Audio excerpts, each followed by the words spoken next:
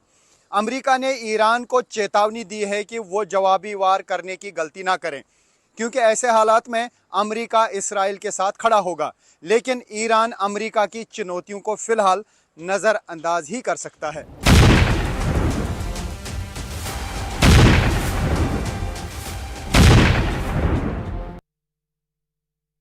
अगर Iran Israel के खिलाफ जंग का ऐलान करता है तो उसका हश्र क्या होगा? क्या ईरान के पास इतनी फौज है और इतने घातक हथियार हैं जिससे इजराइल को कड़ी टक्कर दी जा सकती हो?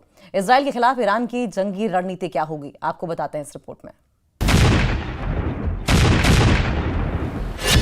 अब सवाल है कि क्या ईरान इजराइल को जंग में हराने के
बैलिस्टिक मिसाइलें।